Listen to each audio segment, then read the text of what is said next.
Teacher guys നമ്മളിപ്പം ഹോസ്പിറ്റലിലാണ് വന്നിരിക്കുന്നത്. ഇന്നൂന് കുത്തിവെക്കാൻ, അല്ല വേദുവിന് കുത്തിവെക്കാൻ, അല്ല മരുന്ന് കുടിക്കാൻ. മരുന്ന് കുടിക്കാൻ ഇനി കുറച്ച് നേരം കഴിഞ്ഞിട്ട് കാണാം. ബൈ. അതല്ല രമ്യ മരുന്ന് കുടിക്കാൻ ആ വട്ടം പറയും.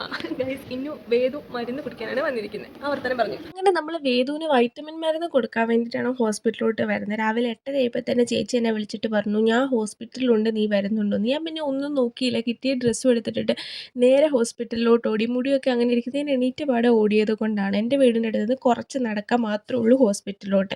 അങ്ങനെ ഹോസ്പിറ്റലിൽ ചെന്ന് ചേച്ചിക്ക് മരുന്ന് വാങ്ങാനുണ്ടായിരുന്നു. അതെല്ലാം മേടിച്ച് കഴിഞ്ഞ് വേദുവിന് വൈറ്റമിൻ കൊടുക്കാൻ വേണ്ടി ഞാനും ഇന്നും കൂടെ വെളിയിലിരിക്കുന്ന സമയത്ത് അവരെന്നെ ഓരോ പോസ് ചെയ്ത് വീഡിയോ വെടിപ്പിക്കുന്നതാണ് കാണുന്നത്. ചിരിക്കുക, പല്ല് കാണിച്ച് ചിരിക്കുക, അങ്ങോട്ട് നടന്ന് ഓട്ടോയുടെ അടുത്ത് നിൽക്കുക, അങ്ങനെ പലതരം വീഡിയോസാണ് അവൻ എന്നെ കൊണ്ട് എടുപ്പിച്ചത്. അല്ല, അവൻ എന്നെ വെച്ച് എടുപ്പിച്ചത്.